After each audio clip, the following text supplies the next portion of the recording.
Remember, this show is PG-13, so you might hear a naughty word or two.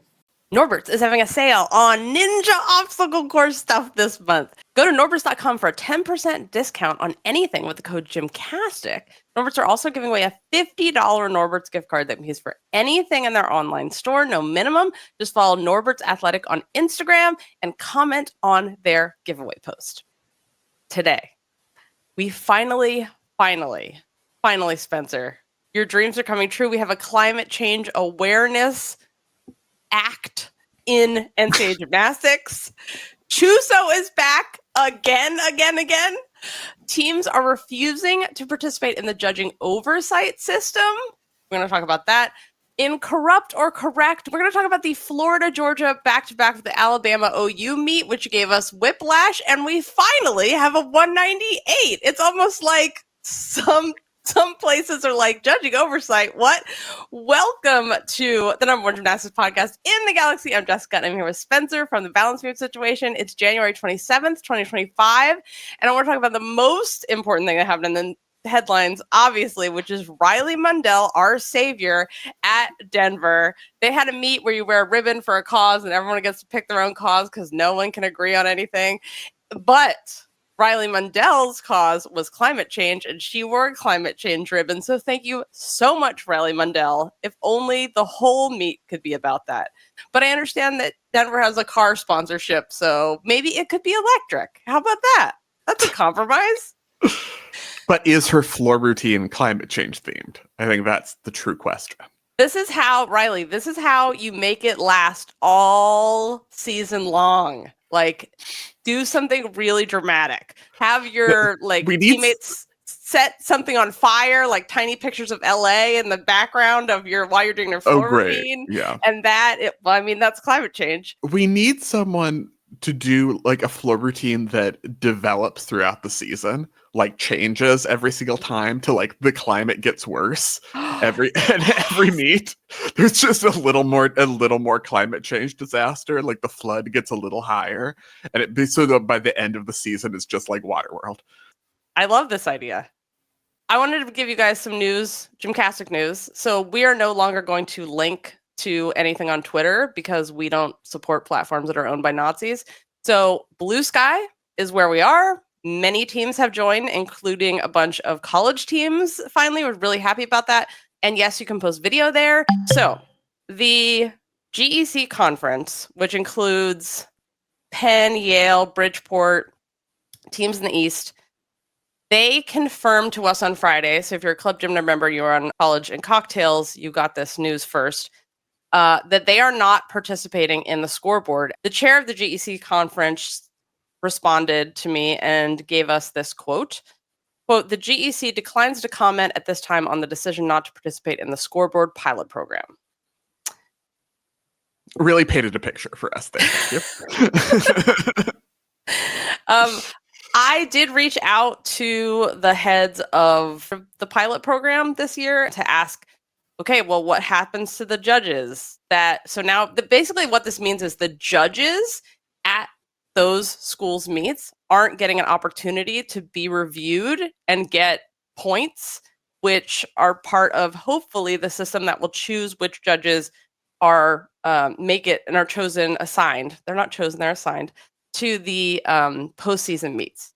There's a merit system, you get points, and then the judges who are most consistent all year are the ones that get the most points. And then hopefully if the NCAA approves this after the pilot year, that would be used in 2026 to choose the NCAA championship teams.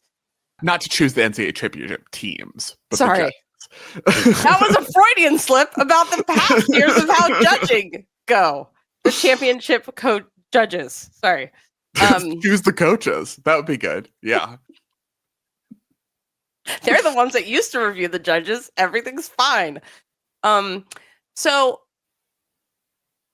I hope that the judges will be able to upload their own videos. It's any routine over a 9, you're supposed to upload for review, and it's the same people that review the same event all season, so it's consistent.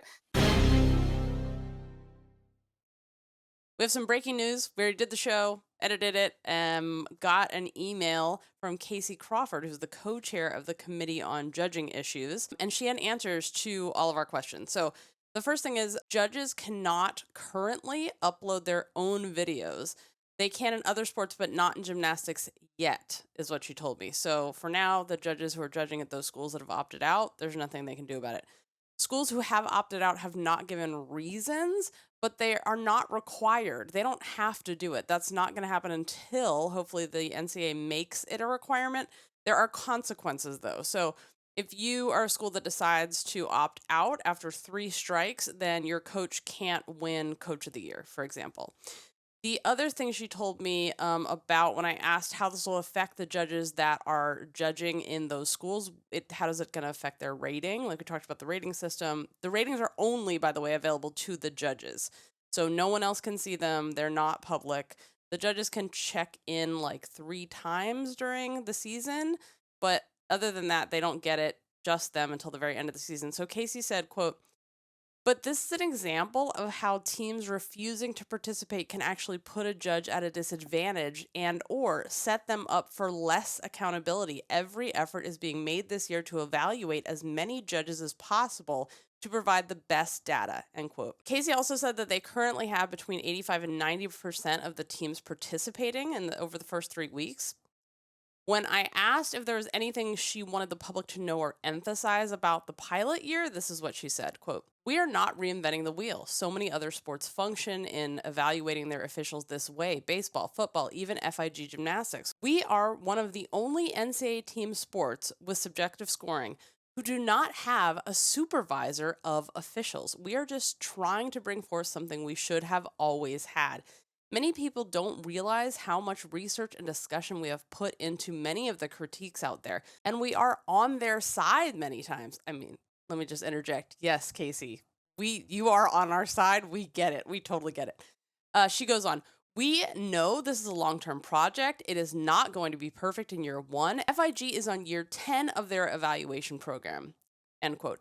And I will put up our interview with the head of the FIG evaluation program, that's Dr. Hughes Mercier. We did an interview with him, and he described how they did it, how it came about, all the studies they did. I mean, it's a really incredible project they did. So thanks so much to Casey for getting back to us so quickly. Really appreciate it. You know, all these coaches are putting on meets, traveling, and still, you know, participating in this and having time to respond back with our questions. So I really appreciate that. And we'll keep you guys updated as the season goes on. Okay, back to the show. Okay, I want to talk about the Dragon Gymnastics crossover event that you didn't know you needed, Spencer. You needed I don't know anything about this. Oh my God. Okay, so Laurie Hernandez was like, did this event with the author. You've heard of her, yeah. Did this event with the author of the Fourth Wing books. And these are like Dragon Rider, YA, but there's romance. And people love these. Were super, super, super popular series of books. Her new book came out. The most gorgeous stage I've ever seen, by the way. And Laurie Hernandez hosted the like talk with the author Q&A, and it was amazing. And she did a fantastic job and had everybody laughing, and it was great. So if you haven't seen the clips from this or read the books, obviously get on it. I am like a quarter of the way through the first book, so I'm very excited about these. GymCastic was used in evidence in both the Barbosu-Voinea Romanian Swiss appeal and also the Jordan Childs Swiss appeal about the 4 bronze floor debacle. There you go. That just shows we did a good job of balance. That's right. In our discussion. If both sides are using us, I don't know why we're evidence. If we're just analysis. It's just like the interviews with Katie are with Katie Walsh, the director of Simone Biles Rising.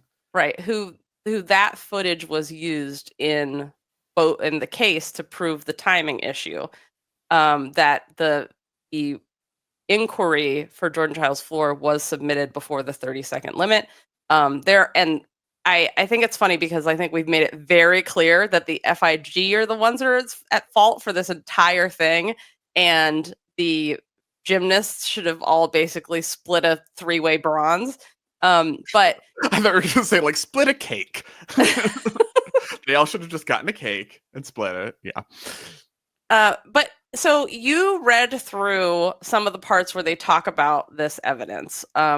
what did you think? What stood out to you? Or can you tell the people what they said? So it sounds like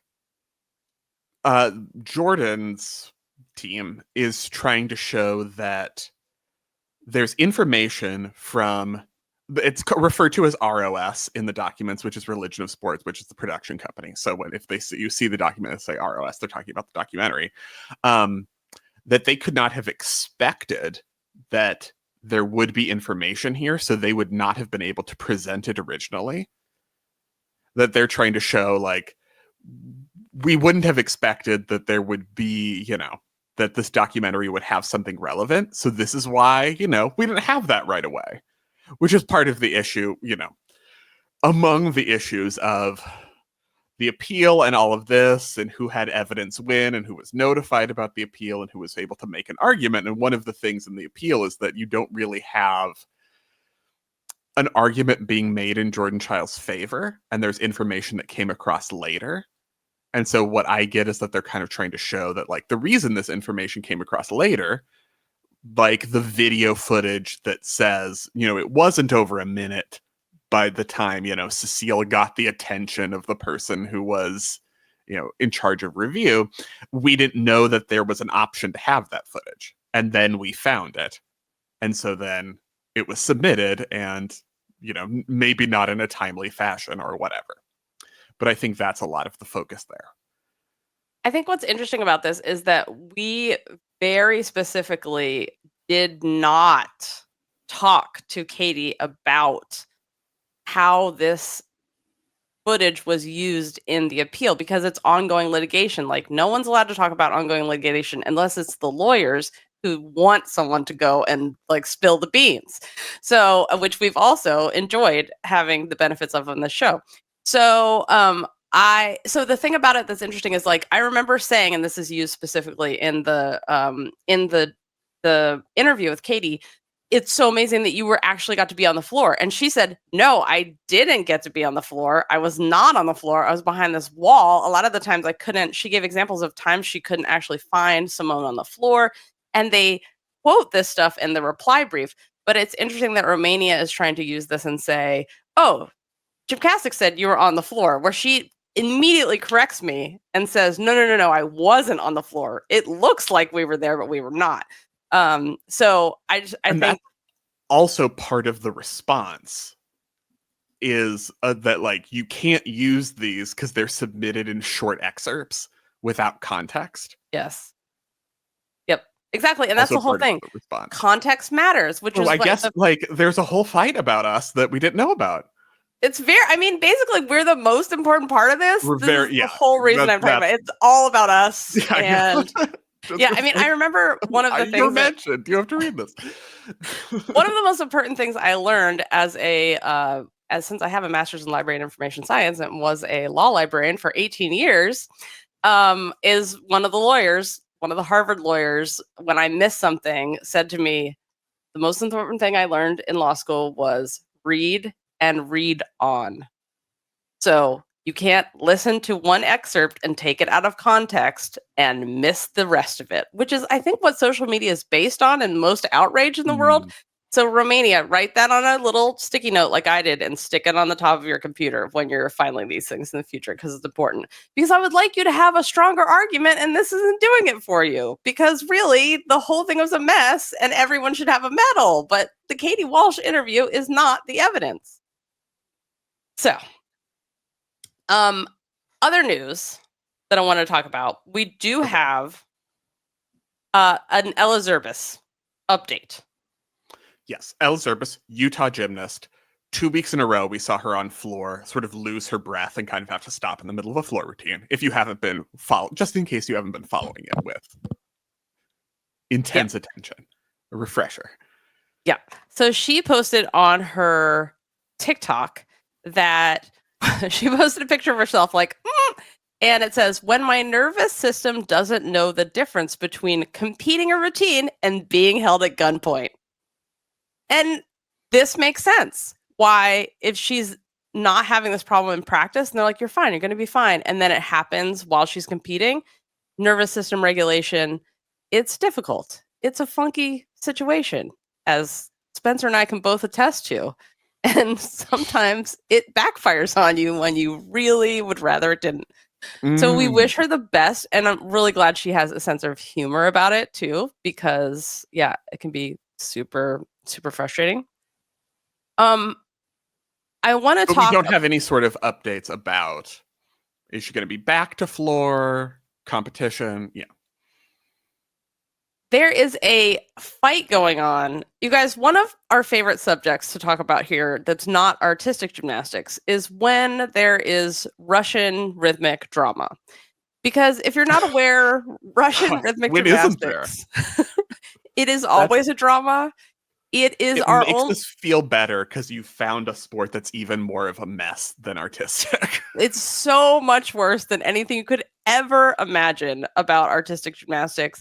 And it's the important way that we can make fun and find humor and comedy in the horrors of the world. So Kabayeva, Elena Kabayeva, is an Olympic champion from Russia. And she is also rumored to be the boo of the dictator of Russia, Putin, and allegedly has. And that has been a rumor, I feel like, for decades.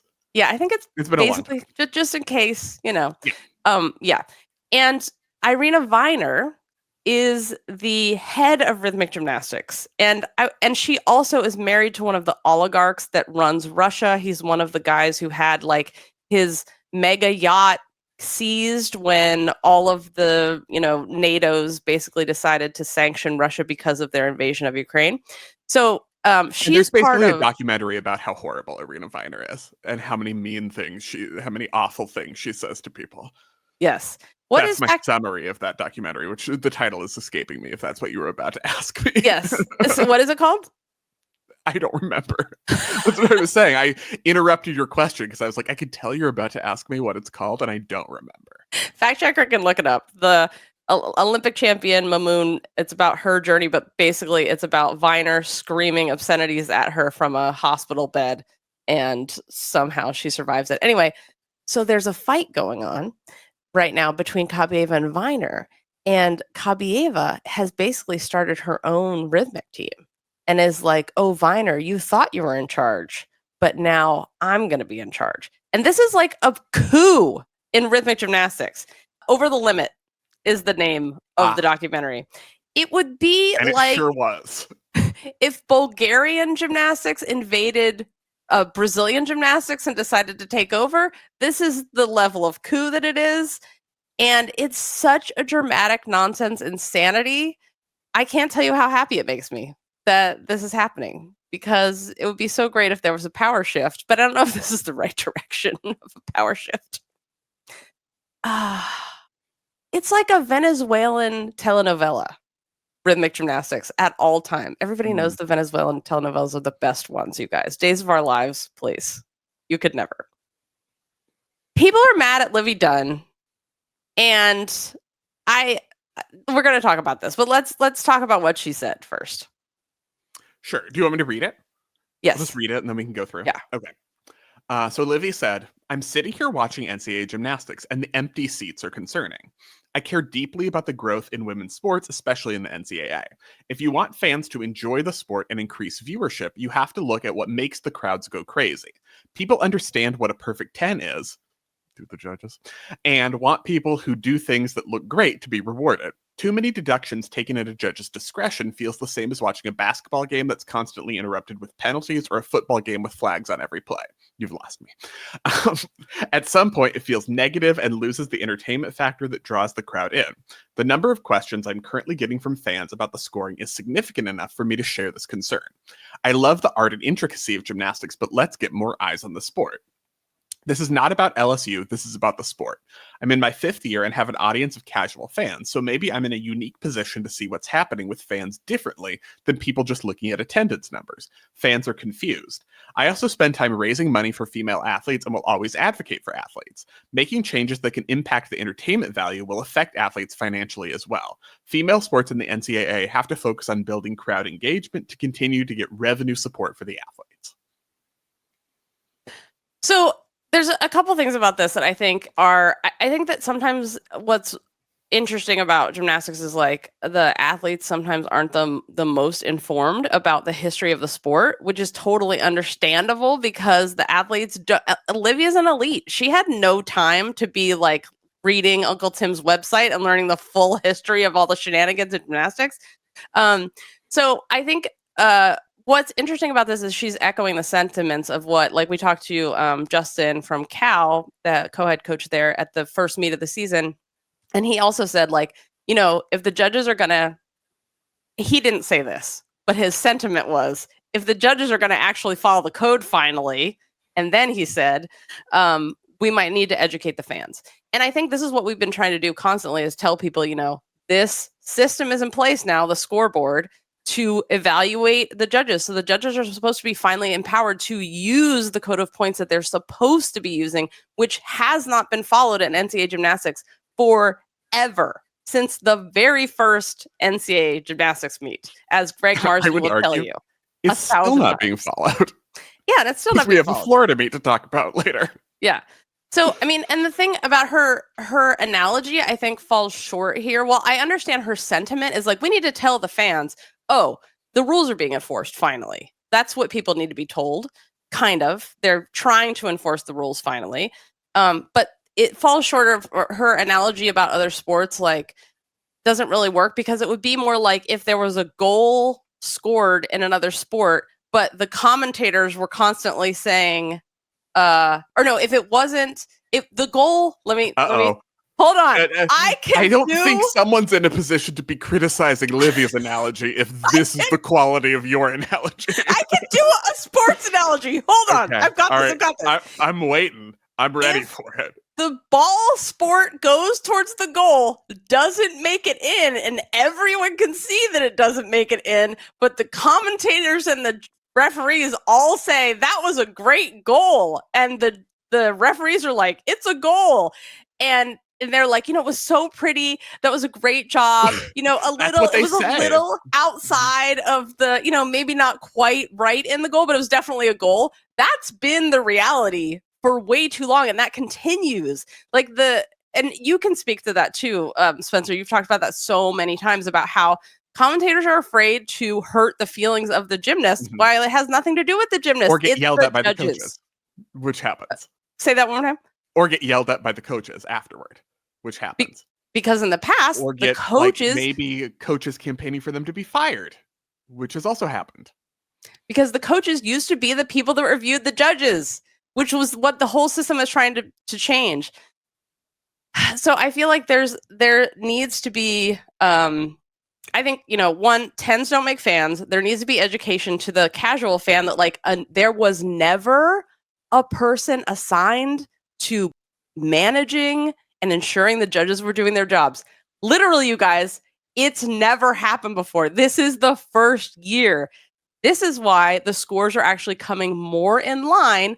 And they're not always in line. We're going to talk about impossible scores in Corrupt or Correct, as we always do, have been for years. And also, tens don't make a fan base. Like, meet Simone Biles.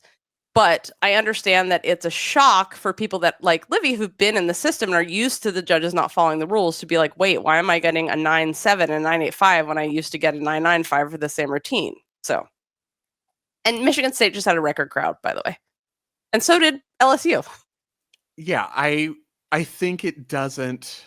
Well, basically, I mean, my feeling about this is that I don't think she said anything particularly controversial. No. Or went out on a limb here, especially because, like, we've heard this so far in this young season from many people involved with it, especially in top 10 teams, who feel like the 10, the realism of getting a 10 is a huge marketing tool for them. And that they're worried that if we go toward a place where you can't get 10s, that will hurt them. Now, I would say we have had 2 10s this season. We've had plenty of 9.975s. Judges are giving 10s. There's more 10 fear from judges, I think we're seeing so far, but there's not more 9.9 fear. We're still seeing very high scores at most meets, but also wild inconsistencies from meet to meet. So it's not like it's 2004 Elite, where we have a 10-0 system, but it's literally impossible to get a 10. You know, 10. My feeling is 10s should be in college gymnastics should be attainable but very rare. It should be the pinnacle of a career, not a weekly expectation. So I'm fine with, not giving out very many 10s. I'm happy with that because that's what I enjoy. I don't watch gymnastics to see, like, is she going to get a 10? I like the intricacies of the scoring system. I'm a dork. I like seeing deductions taken. I like seeing when they're taken and why and all of that. So, yeah, I don't think it's that big of a deal. What Livvy's statement is basically my thing, because I think we're hearing this, and within the bubble of sort of the top 10 teams, I think a lot of people will agree with this, especially those who are coming at it from a more perspective of an entertainer. Like, I bet, I bet Jordan Childs reads this and is like, yes, I agree 100%. I don't know. So I'm putting words in someone's mouth, but also someone who is attuned to the entertainment factor is going to think about that more. I would say, I think it's a one-dimensional view of engagement to think that it has to be 10s are the only thing that bring people in, as you said. And like someone that like Livvy, I think is particularly familiar with the concept of engagement being king. And there are lots of different types of engagement. Like every time there's a capital D discourse about like, is Livvy being too sexual on TikTok or whatever? It's like, all right, whatever, cha-ching. Thank you for the engagement. I don't care. Like, say whatever you want to say. Click. And that's the kind of thing I feel about college gymnastics too. Like when you're at an LSU meet and they're booing because like, Sierra Ballard got a 9.875 on floor or some, ridiculous reason to be booing. Like that's really good. That's great engagement. They're passionate. They're invested. They're passionate. And it doesn't have to be from a positive place. There are lots of reasons people get engaged that you can, and it's the responsibility of the school to cultivate that and get the fans engaged and get them coming back. Like, I'm sure there are plenty of people who go to LSU meets who are like, I didn't buy a ticket because I want to see Connor McClain get a 10. I bought a ticket because I hate Florida. And most of my personality is based on SEC rivalries, and I really want Florida to burn, and I would like you to beat them. That's the basis of sports, basically. And that is engagement, and that's passion, and that's a legitimate reason someone would want to come that you cultivate. So I think that, for me, it's more important that college gymnastics retains some sense of athletic integrity, and we were losing that with how many 10s were being given out because it was kind of like a joke. And so that is more important than a worry that a lack of 10s will lead to a reduced attendance, which we haven't seen the evidence of. Yeah. I think also people are mad at Livvy, but like every head coach is saying this. So I mean, the attention is because it's Livvy. Right. Exactly. To a large degree. And I don't think it's, and what I'm glad about is that she's using her platform to have this conversation, because it's a worthwhile conversation. Even though I don't really agree with her sentiment, I think it's a worthwhile conversation that should be had. And I think there's a tendency when you're in a position like Livvy's not to want to ever say anything about anything because you're worried about like someone being mad or losing a follower or something. So I'm glad it's like, this is my opinion and I'm going to say it, which that I'm happy about. I need more people to take a stand about something right now. Speaking of which, at GymCastic, we have a show called College and Cocktails. So if you would like an even more unfiltered us, you get that on Friday nights. That's the NCAA Gymnastics post-meet show on Fridays, sometimes Saturdays. This year, we're asking you to bring a friend because it's way more fun with a friend. We pick a meet to watch. We all watch it. And then immediately afterwards, we get together and discuss as a family. And then we answer your questions live. And you can also send us emails. And we have a mocktail of the week or a cocktail if you're Spencer. This week, our meet is UCLA versus Michigan State, which is basically battle fine arts gymnastics meet. That's what you need to know about it. I cannot wait for this. So we will see you after that. And it's on Big Fox. Like Network Fox. This is what we have to talk about this because I wanted to go to that meet, so maybe I can do it live from the meet. Well, get planning then. I know, and maybe we can have some people stop by. So it'll be after, but hopefully maybe we'll have a live setup. So we'll see, because obviously I must see Michigan State in person. So I'm very excited about this. Also, we have a weekly podcast, one of our 3 podcasts we do a week, including we have 3 newsletters and 3 podcasts that we do every week. And it's called Fantasy Gymnastics Update. And it's on YouTube, and I'm going to make a podcast feed for it so that we can have it. You can have it as a podcast too. We tell you who the steals, the buys, the who's on a buy, the who's the deal, the what it takes to get a 10 or a 9-9. And your lineups lock Friday, January 31st at 2:30 p.m. Pacific. Also, if you want to add College and Cocktails to your calendar, there's a tool that Brooke made. It's in the forum, and you can boop, and it'll add it to your calendar, which is very, very helpful. Okay, so where were we?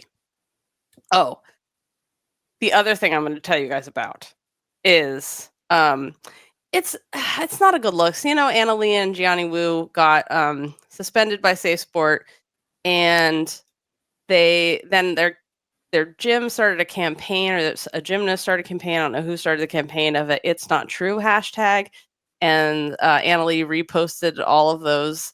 And it's great if your experience isn't that. But, there was an investigation. And this is what the investigation said. But I just wanted to mention that was happening. Chuso, in the good news. On the list for Katbus. Competing. Back again. 49, 8-time Olympian. And hopes to compete at the Olympic Games in 2028. And I'm sure she will. And that's why she didn't qualify last time. Yeah, I know, but she barely had a leg last time. I mean, Chuso can do anything, just never count her out. Yeah. I mean, should they change the rules so you can qualify just on one event like it used to be? Yes. So never forget. We, an icon, Chuso, an icon, an institution. What do you like in this latest incarnation? Like, what do you want to see from Chuso? Besides her being their longevity, like what would be your dream situation for like entertainment Chuso? What do you want to see? I would like Chuso to be her, because Chuso's really funny actually. So I would like her to be like her natural self and like play it up more. And like she did at that one pro meet where she held up a sign that said, "I hate beam," or "I hate bars." I can't remember which one it was. I don't like bars. Yeah. I don't like bars. That is what I would like to see more from her, is the entertainment side. And I would like to see a new skill from her. It doesn't have to be anything hard. Skill on beam, maybe? Yeah.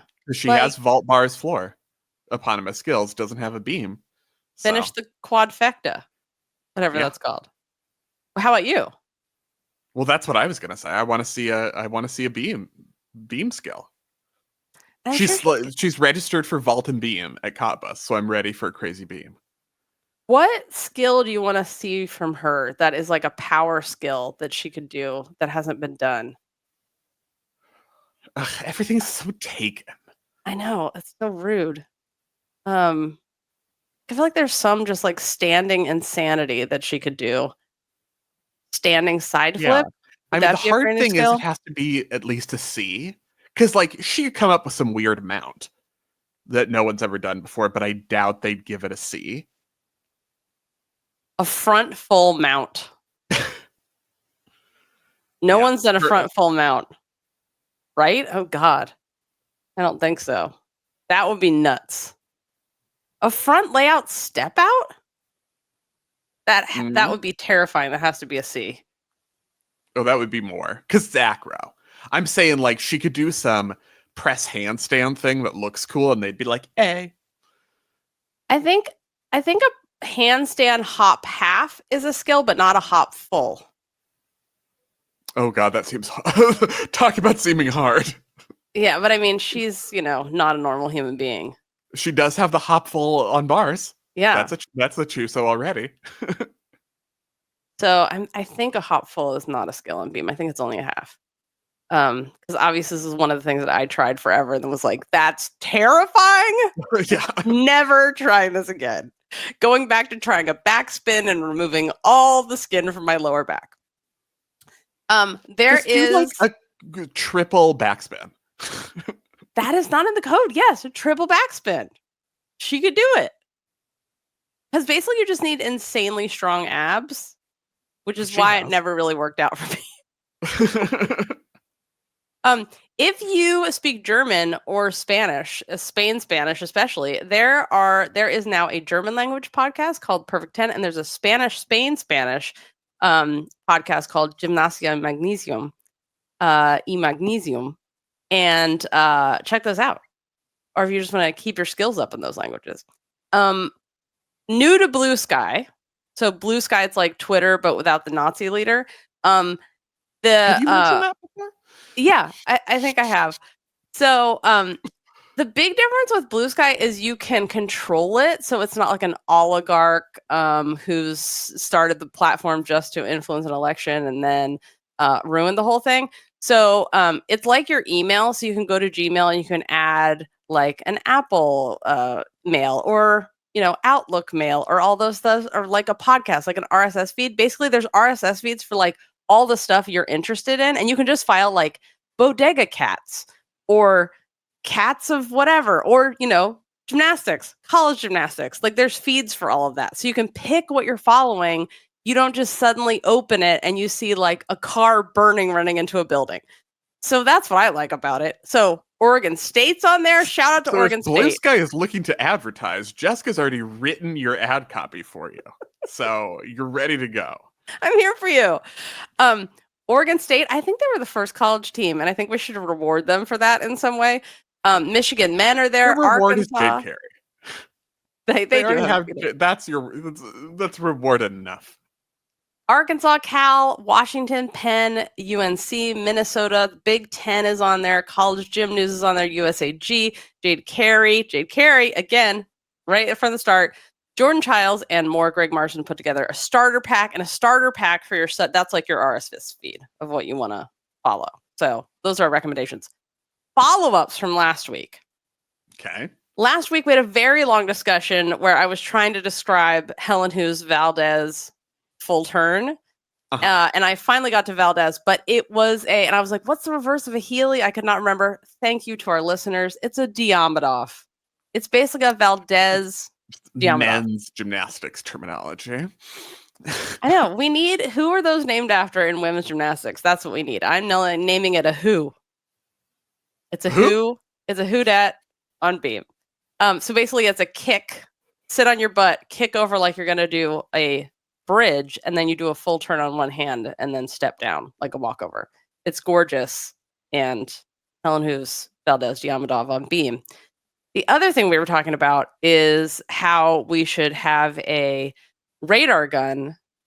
We were talking about radar guns. It was a whole thing. Sure. And I was talking about how, people got the HPHC. What are they called? The HCHP in California? They're the people that sit in the road. California Highway Patrol? Yes, thank you. And I was talking about how, those are dangerous because all these cops got ball cancer from it. And then I was talking about how, don't hold this close to your eggs. And Spencer said, men don't have eggs. And I was like, yeah, I don't mean eggs. I mean the thing that both have the cells that can become the sex that, what are they called again? Gametes. Mm-hmm. That's where we got to. Yes. And I was like, that's how it's really pronounced? Important to revisit. Everyone cares. How's it pronounced again, Spencer? I've always said gametes. You're right. It's gametes. And I was shocked. I thought it was gametes. Anyway, you guys, this is the important content that you're stalactites. Oh, that's why. That's what they reminded me of. Oh, okay. All right. Let's talk about NCAA gymnastics. Okay. First, I want to talk about fact checker. If you can show this, the most important thing that happened this week, which is that if you're not familiar with this, a lot of people, it was the first time they'd ever seen this kind of vault. Zancan at Auburn, she does a front handspring onto the board vault. Mm-hmm. And it's not like a special value or anything. It's just another entry to a front vault. But this was gorgeous. It's its own different vault. Yeah. That you don't have an elite because those vaults are not allowed in the code of points. But they are in level 10 NCAA. And we'll see them every once in a while. Also, I saw Kendall Whitman, who's at George Washington, does that same vault, the front pike but with a half twist. So it's a handspring onto the board, handspring pike half. So think about like the handspring pike half, the vault that Haley Bryan does, handspring pike half. But if you did a handspring onto the springboard rather than running and punching on the springboard, is that vault, which is very cool. And we see them, there'll be like 2 or 3 a year that we'll see. So people do it, but they're pretty rare. And it's cool. Why do you think it's not in elite? It's really interesting. Because it's just a way to get power. If it's easier for you, you have a hard time with like arm circle leaning back to do a regular front entry vault, because that's what you have to do. You have to like lean back to get the rotation and not just slide on your stomach, which is why you see so many little kids when they first learn how to vault, they just do a full Superman belly slide over the top of the vault, which I may have also done many times. Or they were just like, I want gymnastics to be scarier. Yeah. Like do a front handspring onto the board. I'm gonna make this more. Let me be a more complicated timing. It's just so I was trying to think about this, and I think it already scares. I don't know. I felt like roundoffs were already scary enough. And then we put in the U-shaped mat around the springboard to make it safer, which has proved to save many lives. We have seen over the years, so many people miss their entry, and I guess maybe the front handspring is scarier than that. I think it's less scary than the backwards entry with the roundoff. So I don't know. I will see if I can get in touch with our historian, Uncle Tim, at gymnastics-history.com and find out why it's not in the elite code. Maybe someone decided it was not ladylike and ugly, but men can't do it either. So, or do men just not do it, but it's not explicitly forbidden? I'll have to find out. Well, I mean, there are lots of things that aren't explicitly forbidden that are forbidden. It's not like there's anything in the women's elite code that says like you may not do it. It's just not a vault. It's just not valid. Yeah, it doesn't exist. Rankings this week. Because Nellie Kim never did it. If Nellie Kim had learned it in the 70s, it would be a 10D score. We will ask Nellie about this. Nellie, why was this not added? It can't be that no one ever did it. Someone has to have done it. Maybe they did it it's well. Not new. Hey, it's a new year, and we're all about setting goals and actually hitting them. What you fuel your body with matters, and that's why I want to talk about today's sponsor, Huel, Huel. Their Black Edition ready-to-drink is a complete meal in a bottle, high in protein, low in sugar, and packed with all the nutrients you need to perform at your best. Right now, new customers can try it for 15% plus a free gift using the exclusive code GymCastic. And I have really liked this, and I'm very picky, as you guys know. Basically because it's like fast and easy for me. And so like Mondays, like I'm prepping the day before, I'm prepping in the morning, then we record the fantasy show after this. Then I answer emails and text or whatever I have to immediately. Then I'm editing the audio, then I'm editing the video, then I'm doing the show notes, then I'm posting the show, then I'm making sure it actually posts because there's always some freaking upload problem. And then I'm usually done very, very, very late. And I usually forget that I have to also eat during this process. So I really like that I can just have a Huel and it tastes really good. It tastes like a milkshake. They have chocolate and vanilla, both really low sugar. It's budget friendly, really high protein, which is super important. It's under $5. I actually have been having the Black Edition. It's 35 grams of proteins, 27 minerals and vitamins, all in one bottle. And it's been so easy and helpful for me. So get 15% plus a free gift for new customers with the code GymCastic at Huel.com. Start your year off strong with Huel, nutritionally complete meals in minutes so you can focus on what really matters. Club Gym Nerd. Get discounts and first dibs on live show tickets, and extra podcasts every week, athlete dossiers, code guides, commission your own segments of the show. It also makes a great gift. Check it out at gymcastic.com at the Join the Club tab. Okay, rankings this week. Yes. Oklahoma's still number 1. Florida moves up to number 2 after getting the first 198 of the season, which I would classify as the loosest scored meet I've seen so far this year, but also a very good performance. Good improvement. A very solid. It was a really good meet. It's just like, oh, that's not that score. that's not what that gymnastics should receive. But so Florida moved up to number 2. LSU's number 3. Utah's 4th, Michigan State 5th, UCLA 6th, Kentucky 7th, Cal 8th. They're all very tightly bunched. Within a 10th, Michigan State, UCLA, Kentucky, and Cal.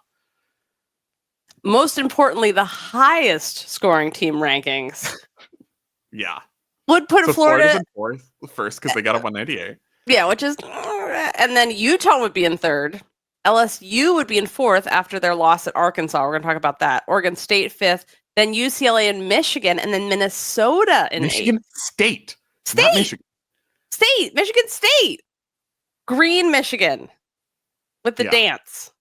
Michigan State that can dance, that are given choreography.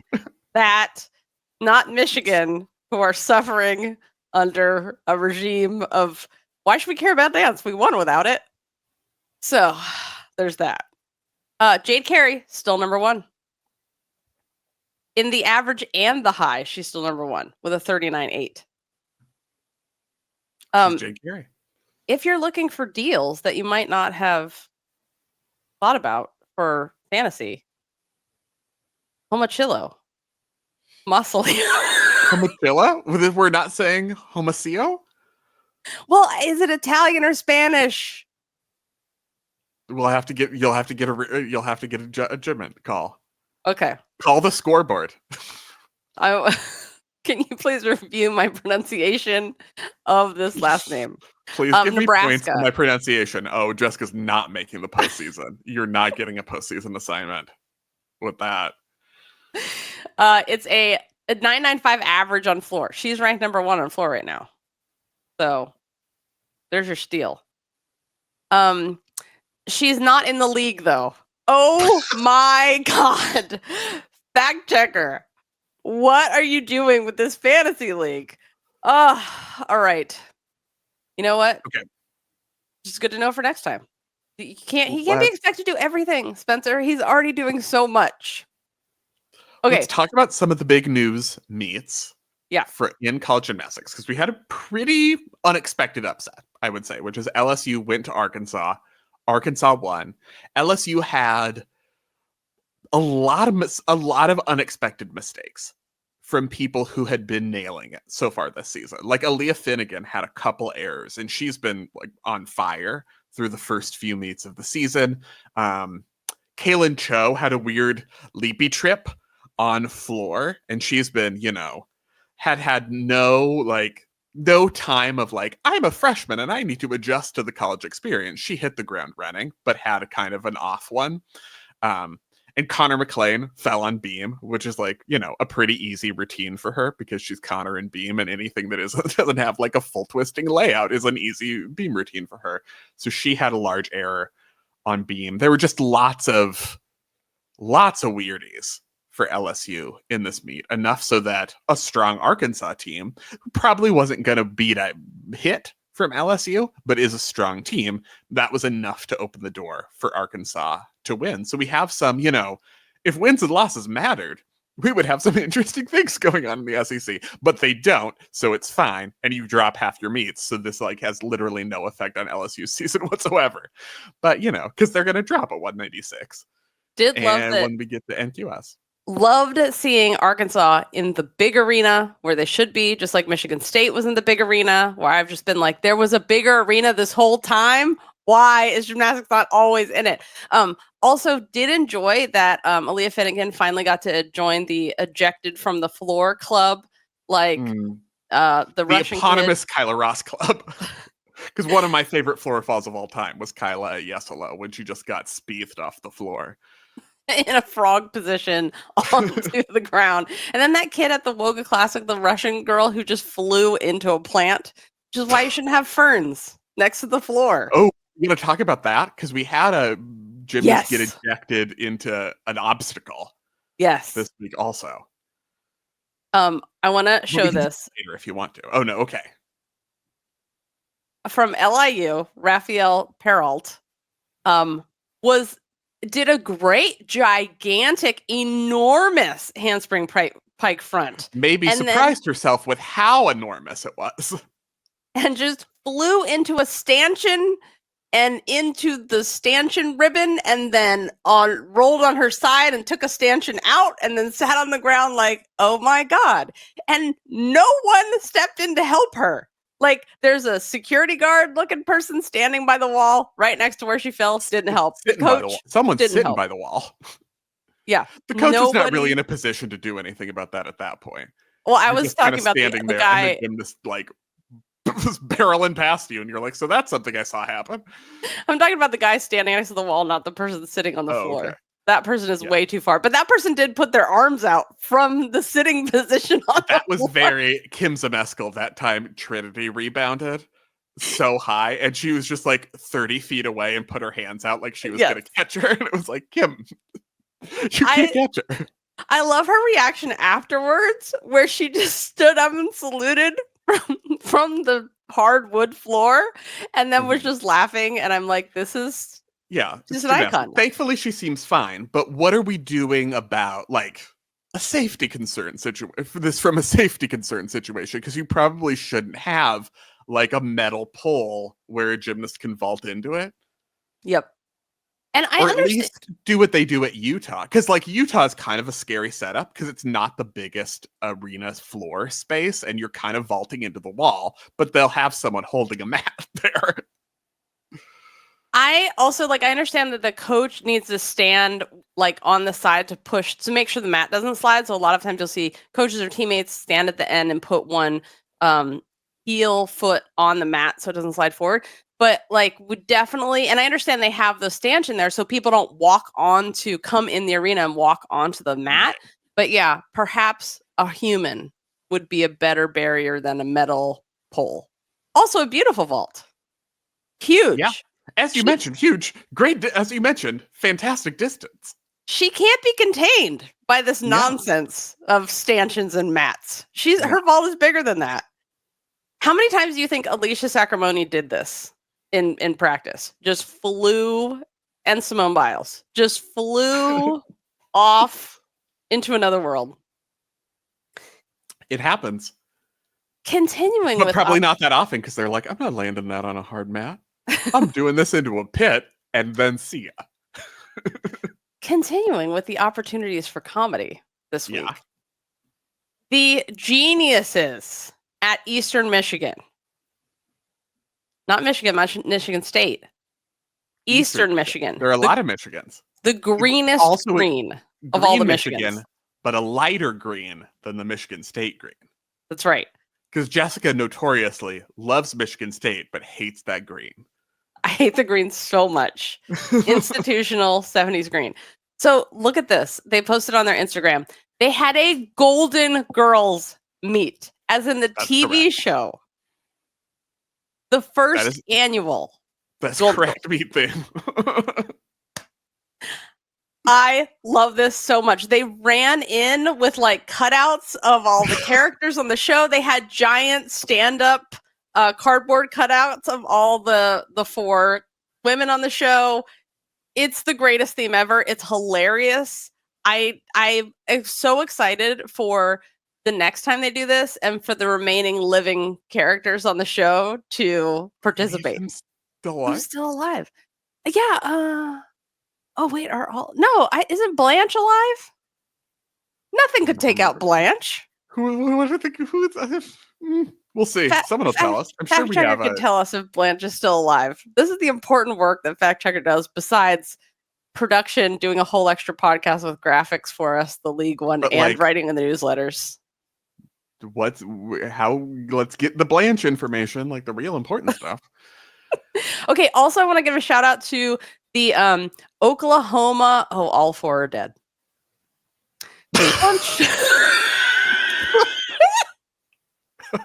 I want to give a shout out to Oklahoma. All 4 are dead. Great. Yeah. Even more important to have a memorial meet for that TV show. They made it a long time because playing much older than they really were. Yeah. Betty White was the lone survivor, and she died 3 years ago. I'm behind the scenes, I've told the story about my great-grandpa and Betty White, right? No! Oh, okay. Well, Spencer, you've been holding I think I have told that story before, but, subscribe to Behind the Scenes and maybe you'll get a story about my great-grandpa who knew Betty White College and and what he had to cocktails say about it. this Friday. Saturday, that's right. Oh my God. Because that is the Michigan State UCLA Fine Arts Competition. There will be painting, sculpture. Okay, so I do want to give a shout out to the Oklahoma men's team who did a Jordan Weber and went around to all the sororities and gave out flowers and were like, come to our meets. We're great. You should watch us in person. It's even better than on TV, which is how you should watch men's gymnastics. So good job, Oklahoma men, doing the marketing work. This is what's necessary. I want to talk about the boys at the Alabama OU meet who were sitting right, there's the fan section literally goes right up to the back of the vault runway at Alabama. Mm-hmm.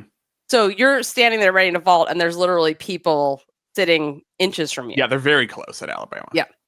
So there were some boys. And they could fit more people than the Georgia arena. And we heard about that a lot in the Sarah and Suzanne years. So there were some boys sitting they would right be there. like, we had 10,000 people. And then Suzanne would be like, well, we're at full capacity. The good old days. So you got to have about tens. You can market without tens. Just have a puffy sleeves and snipe at each other. This is how you market. This section often, there are some schools that have a section where there are often boys saying obnoxious things sitting very close to the vault area, especially. This is not new. Jenny Hansen talked about this when she was on the show, except they were her own teammates who would say obnoxious things. So we had this happen at Mizzou as well, where, and I want to talk about the swimming this. and diving team. Well, now are we talking about Alabama or are we talking about Missouri? Okay, wait, hold on. So first, let's talk about what happened at Alabama. So first some boys disappeared and I was like, oh, because they were doing a lot of giggling and I was like, oh, what are they saying? So then they were gone. And then there was another person that was saying something directly to Audrey Davis, which unless you're telling her that she is the Ukrainian savior of bards, you shut your mouth. So I enjoyed that we saw gum chewer number 1 coach go up to the gentleman in question. You're referring to either Tom or Lou, but I don't know who gum chewer number 1 is. Lou. Who's the taller one? Tom is taller. Lou's married to KJ.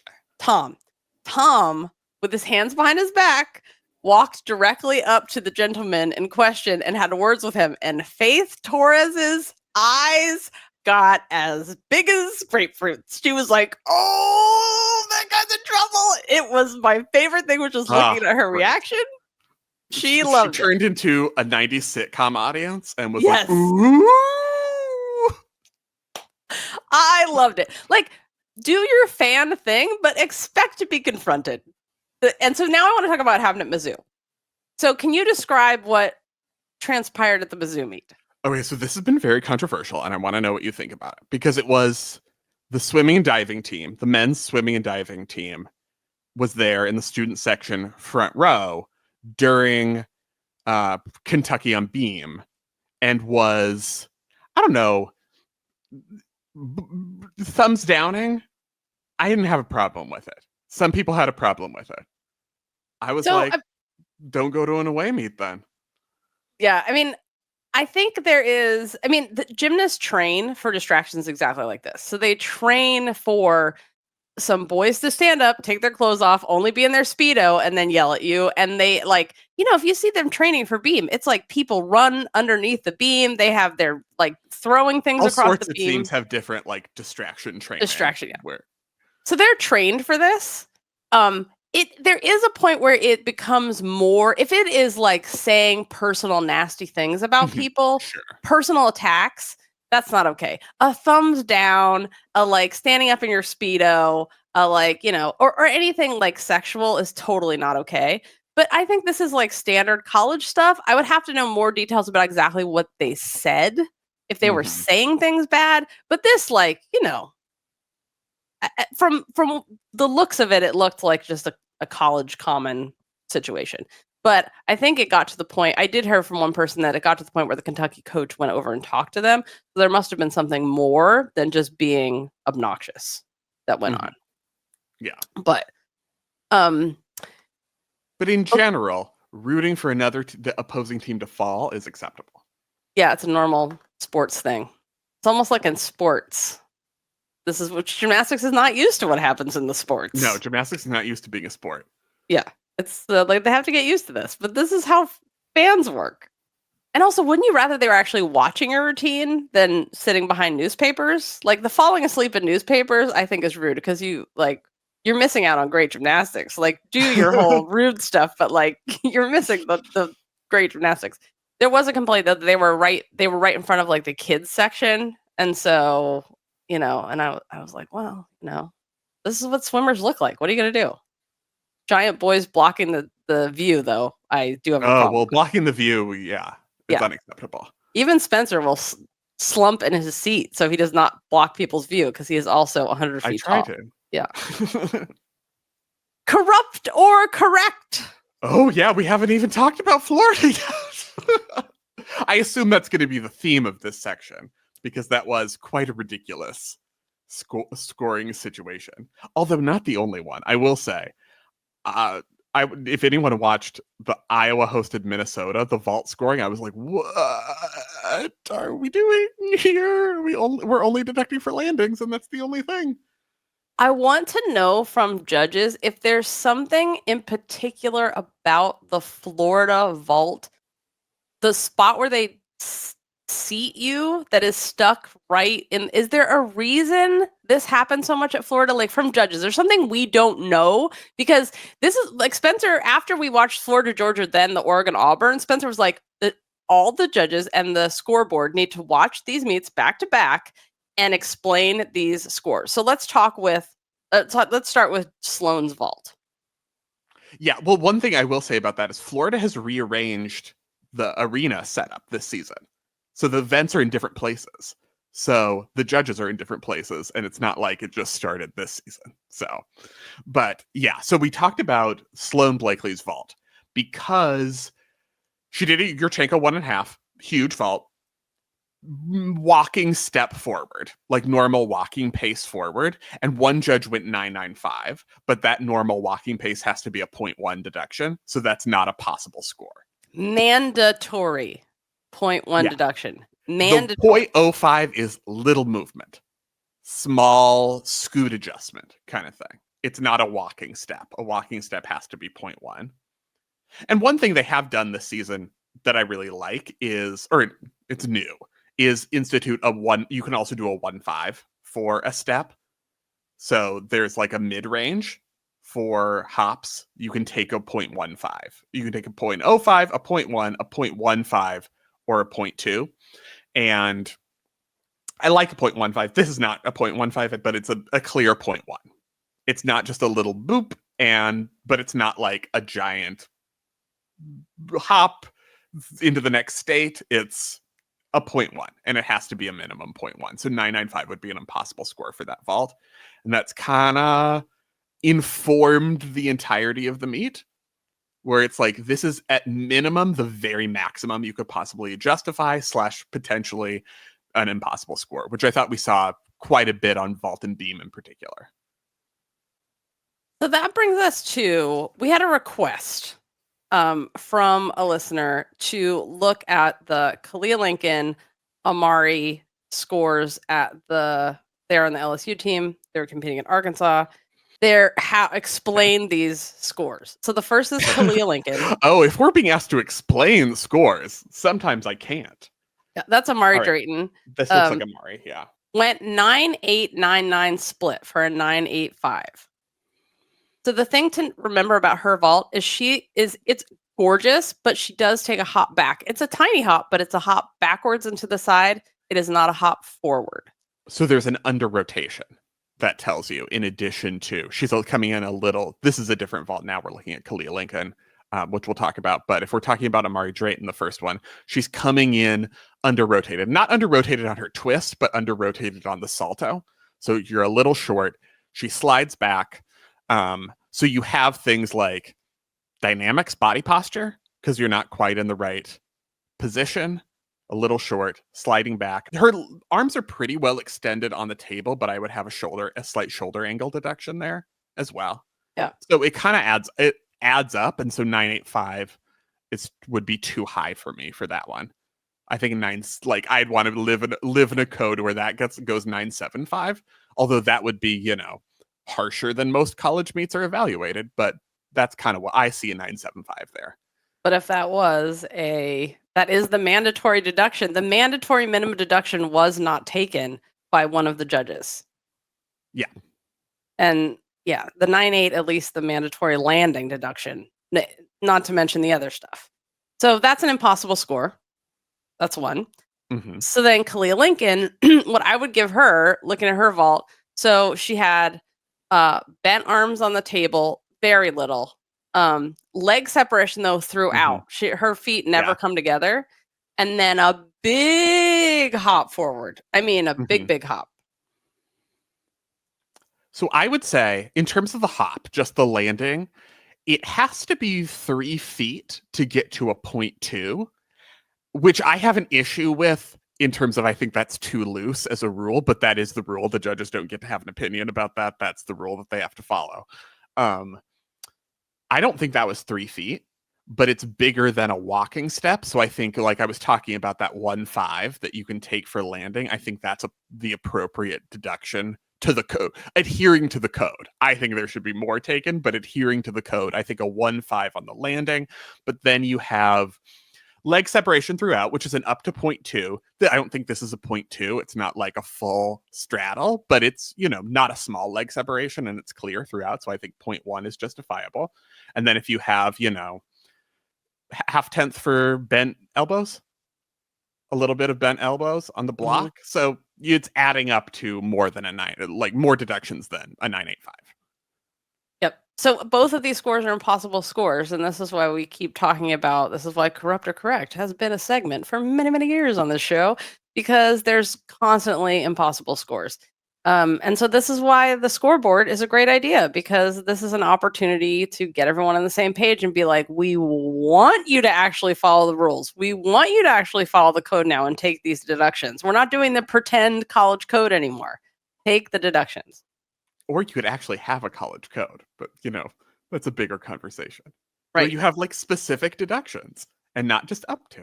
Up to deductions, like we talked about this. Up to deductions should never exist. Even the FIG doesn't have up to deductions now.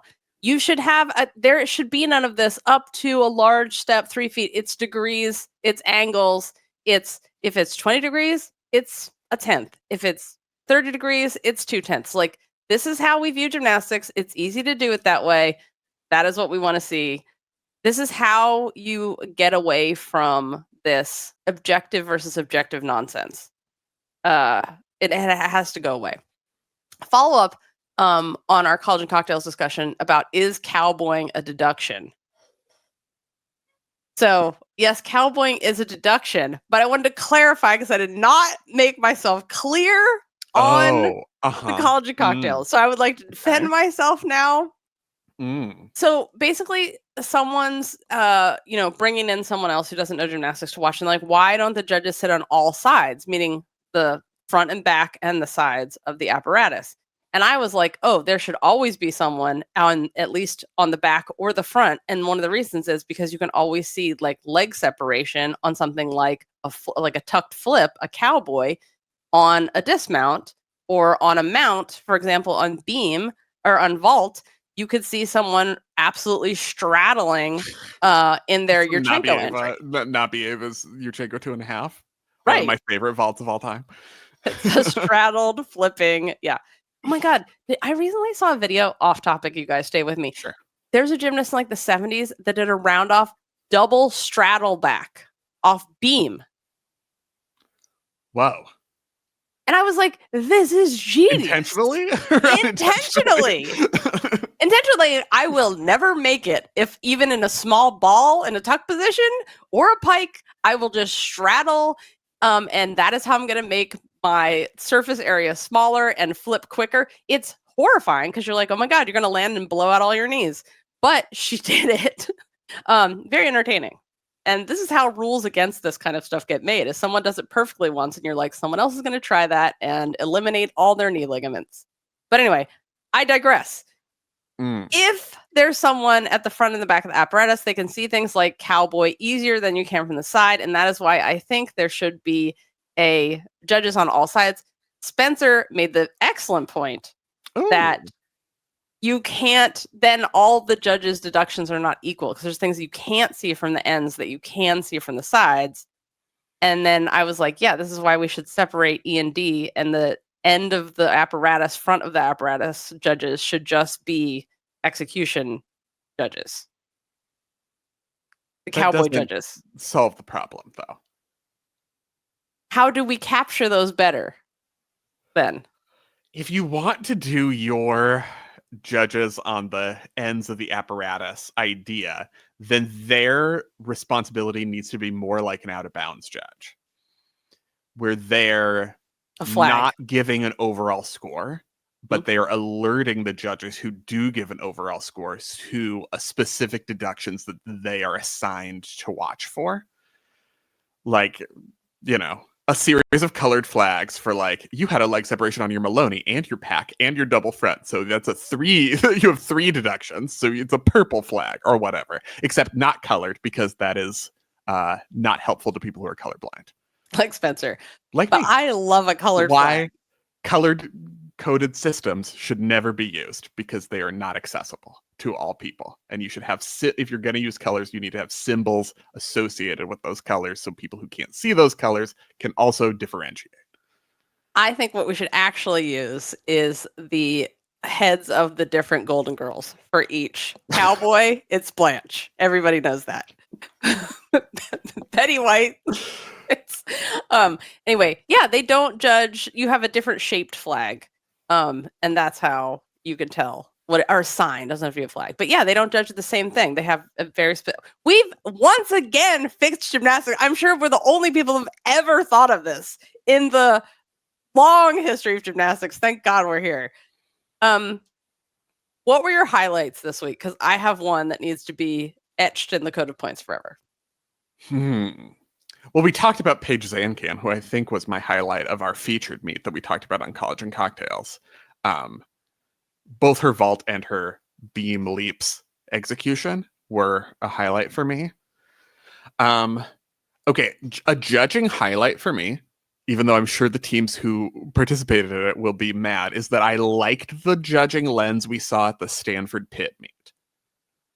It was tighter. It was tighter than other meets, so I'm sure they're like, why are we being judged like this and everyone else isn't? But I thought there was attention to taking deductions and creating a separation. So that was, I think, the most satisfying judging scape I saw this weekend was at that meet. Judging scape. I love that. It could be a crime novel or the camera angle that we like. I also really loved the Stanford Pitt meet. One, because the freaking ACCN or ANCC, whatever that broadcast network is. ACC network, yeah. Thank you. Atlantic Coast Conference. Oh, there you go. Now featuring Stanford and Cal, those famous Atlantic Coast schools. That ocean over there. Their broadcast was excellent. It was so well done. I saw everything I wanted to see. They had people on the floor. It wasn't someone that was the first time holding a camera who was running around, jogging up and down with it, looking at the floor, people in the way. I just watched the UCLA meet and I was just like, this is the worst broadcast I have ever seen in my life. Thank God Evan Heider was there to save the analyst role. And I have to say, Mars, she got it. She got there by the end. She started actually getting, it was her first time doing it. You know, she started actually adding in things from her experience and being like, oh, here's how you fix this problem on bars that I found really interesting. But oh my God, that used to be such a good broadcast and it's just absolute shit now. I was literally yelling at the screen. Explain why. One, the shaky camera angles. 2, shooting from the ceiling because it's BTN now and that's their favorite thing. Put an iPhone literally on the ceiling and shoot down from there for floor routines. And then when they did have a camera on the floor, they did not know enough to have or didn't have enough experience. there's always someone that holds the wires for the camera, and it's also that person's job to not choke people with it like we saw NBC do at Olympic trials, but they're supposed to tell people to get out of the way where they're in the way of the camera, or move the camera person forward. So like when the whole team is standing next to the apparatus, they're not blocking the view. So there's whole landings I missed because everyone was standing in the way and the camera person wasn't in the, not to mention there's a whole nother time where the camera was just running around on the floor. It was the worst. You said the camera was running around on the floor, which is very funny. Which is very funny imagery. It looked like the camera, just like a camera with some little feet, just like plopping around. Tiny legs trying to get away from this horrible camera operator. And I know BTN's thing is like they have students and and it's experience, but like, yeah, you teach them. This is supposed to be a teaching opportunity, not like show up for the first time and we put a camera in your hand. So ACC Network, hats off to you. I really enjoyed watching you do it right. And thank you so much for that. One thing that was a highlight for me was Neault. I mean, just Neault, Stanford. Just that's all I need to say. Her form is always perfect. Has she bent a leg in her life? Does she even know what a flex foot is? Everyone needs to watch her twisting ring leap. I don't know if it's a switch ring or if it's a switch half ring. It's so perfect. I was like, well, if oh my it's God. just a switch ring, it wouldn't be a twisting ring leap, which you specifically described it as. Switch half ring. Yeah, a lot of people are doing switch half rings this the season. Switch half ring is their what she... 2 tumbling past floor routines. Yes, thank you. Thank you for the correction. Yeah, the switch half ring, it's so good. It's so getting credit for where her foot is and her head is. Her form is so good. It's pretty. Like, this is all you need to know about deductions. If you watch something and you're like, well, it looked like that was so beautiful, and then like a fart, like a physical fart was on the Unless screen. you're doing a side semi on beam, which is how that's supposed to look. It's supposed to look like that, unless they do it with their legs straight. That's the only skill that looks like that. And a wolf turn, they're always hideous unless Finnegan does them. So the thing about her ring leap is it will get a deduction because it's not horizontal. It's done like a dancer where the back leg is higher than the front leg, and that's like a different skill. But it should, that is how, if you want to know how it's supposed to be done and why we're complaining about other ring leaps and constructing alternatives for like Livvy Dunne, here, we've created a bunch of alternatives for you at this value. Please do them. It's because Neault is the only one that should get credit. We have a special announcement this week, which is that this week's podcast is brought to you by the Adult Gymnastics Hero of the Week, who, I don't know if you know, but Chelsea Memel has an adult gymnastics part of her big meet, like the big meet in the big arena with the, and Andrew Chupp, who does great routines. He did a fall but make it fashion, which he did a 1.5 punch front, fell backward, did a backward roll into a split, danced out of it, did a knee roll, and kept going like a champion. Thank you, Andrew, for showing how there's always an opportunity for comedy in gymnastics, and you styled it out. And thank you so much for that. Also, calling all adult gymnasts, if you're looking to find meets for adults, visit adult-gymnastics.com. You will see a blue button near the top homepage that says Find a Meet. If you click on that, there's a simple form you can fill out that will allow you to get regular email updates on meets, camps, because there's adult gymnastics camps, and events that cater to adult gymnasts. The email list is run by Drew Heffington, longtime adult gymnast and adult gymnastics ambassador. Drew is also our bookkeeper, by the way. She does all the things. She also can make balloon animals. She teaches water aerobics. Drew's amazing. She does it all. Drew is collaborating with Gina Paulus, owner of adult-gymnastics.com and the creator of Just Like a Fine Wine Adult Gymnastics Facebook group, which has over 14,000 members right now, you guys. It's a free resource that is available to you. So, I've talked about adult gymnastics forever. It is the best thing. It's so fun. It will heal your relationship with gymnastics. Or if you've never done it, It will build a new and happy relationship with sports for you. It's so fun. You don't need an experience to do it. Check it out, adult-gymnastics.com. Shall we talk about feedback? Sure. Let's do it. Okay. You can send feedback to GymCastic. Hold on, I have to blow my nose. Feedback. You can send us an email at gymcastic@gmail.com, or of course, there's a message board at gymcastic.com, and you can also put your questions in there. Questions about transparency. We had figure skating, and this person asked, why isn't gymnastics like figure skating? Have we talked about this before on GymCastic? Oh, have we ever? Many, many, many times. Yes, it should be exactly like figure skating. Why do you think it is that gymnastics has not done what figure skating did? And Okay, changed so the whole first of all, explain what figure skating does that you think gymnastics should adopt. Gymnastics should have the scoring should be digital, and it should be live on the screen. Nothing should be written down on paper. And this is a system that exists already. And it is something that FIG has even tested out at World Championships. And it's transparent. You see on the screen in real time exactly what's being recorded. And that is what figure skating did after there was a bribery scandal at an Olympics. They changed the system, and it's so fascinating to watch, and it's interesting. You get information. The commentators have real-time information. It's such a better viewing experience. Why do you think the FIG or NCAA hasn't done this? Like effort? Because you would have to do an effort. I feel like it's because no one got caught with actually money exchanging hands. It was just, they are always hiding behind incompetence, which is just as bad. It's a just as bad kind of crime, because it's not like this is a surprise to anyone that these things are happening. It's just so unprofessional. Leadership,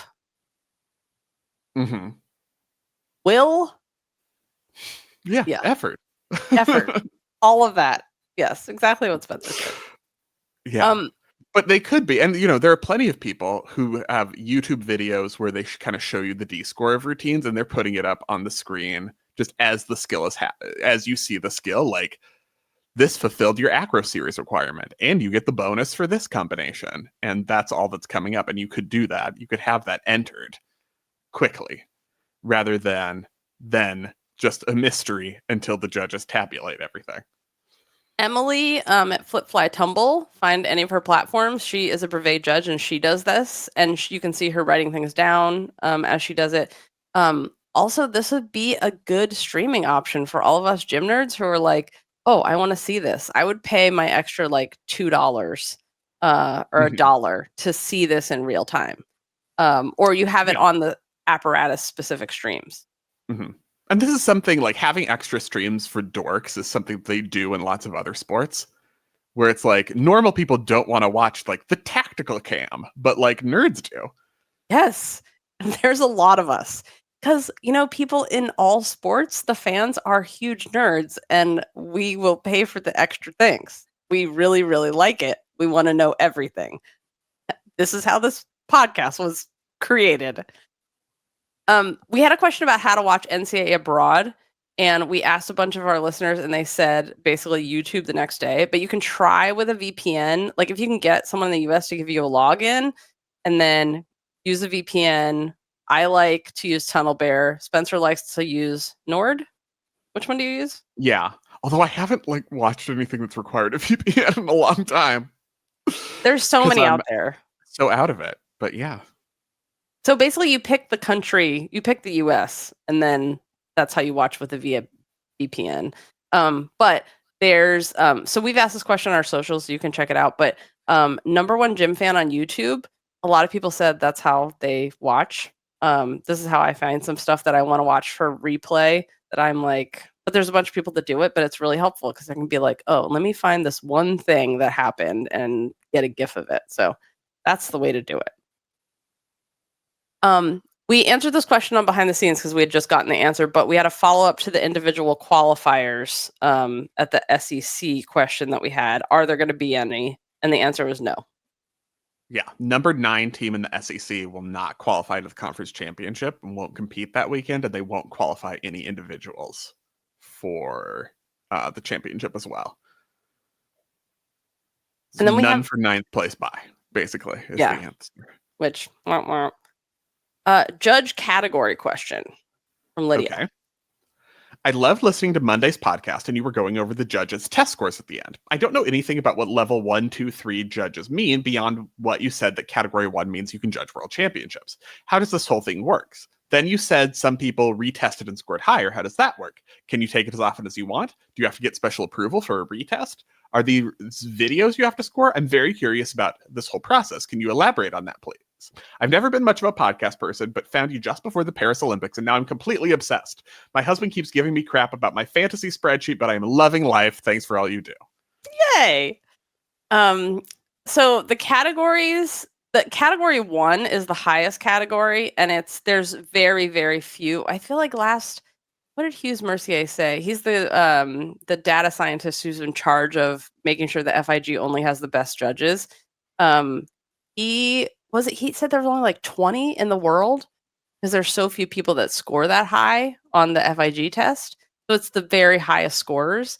And then can you read the test is only given at certain times in the world, and it has to be done in person. So I think there's 3 or 4 your federation has to send you. So it's not like you're a gymnastics fan and you actually judge at home and you're more accurate than everyone in the whole world. You can just be like, I want to take the test.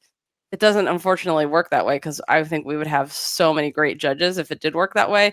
It depends on your federation. In the US, you have to have been a gymnast or coached a gymnast that was at a Olympics World Championships, and then you get an invitation. And sometimes they don't invite people. So you could be qualified and the federation's like, nah, we think, 20 judges is enough. We're not inviting anyone new to take the test. So this last test just happened in Mexico. There's usually one per continent. So they just had the Americas one. There's usually one in Asia and then one in Europe somewhere. So yeah, it's interesting. At least, yeah. That's how it works. And they do you get there's like a workshop, they train everyone, they make sure everyone understands and can answer everyone's questions, and then everyone takes the test. And then there's either a lot of crying or people are very happy. That's how it works. I don't believe they have an ambulance ready like they do for the LSATs, or not the LSATs, for the bar. The bar always has many ambulances ready. Did you know that about the bar exam? I did not. I think they have like 3 ambulances because so many people pass out and freak out about it, which I would too, because you know how much law school costs? We will see you guys at College and Cocktails Saturday, and So it's it'll going to be after UCLA Michigan State. We're not committing to a time yet. Is that what you're saying? Because you might want to do something in person? possibly in person. Yes. So I'll see if it's possible. So until then. Until Saturday, after the meeting of the fine arts meet UCLA Michigan State, we remember to sign up for Blue Sky, take off on gay, split on rights. Thank you for listening, and we'll see you on Saturday. Do you want to know what goes on our extra podcast every week, or what some people call GymCastic OnlyFans? Here's a little teaser for you. Although, did you see the one that Georgia was on? I think it was Georgia. It's propellers. I'm terrified of the propeller planes. I don't like those. Mm-hmm. They're very noisy. And one time I got on one of those and it was the wrong flight and they let me on anyway, because I'm sure the flight attendant was high and she kept just falling asleep and then waking up and looking at me and being like, and I realized I landed an hour early because I got on the wrong plane. So anyway. Awesome. Angular velocity. Here's the letter absolutely not coming through once again. Yeah, there are a lot of letters about this. So we talked about Jazera Ranger, JZ Ranger at Michigan. Jessica wanted to put a speed gun on her double layout off of bars. And I was like, maybe that doesn't work. So this is about that. Absolutely Not says what you need is a tachometer, which measures angular velocity. A speedometer, alleged testicular cancer agent, measures linear velocity. A speedometer would register a speed if pointed at Jay-Z's bar's dismount, but it would be how fast her body is moving away from the bar and not how fast she's rotating.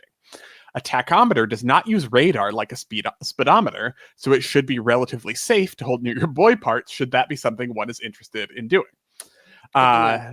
Second, did Spencer know there's an Excel World Championship? You guys, the number of people who told me about this. There was an article in the New York Times, and the number of people who sent it to me. If you like what you heard, get more by joining Club Gym Nerd at gymcastic.com.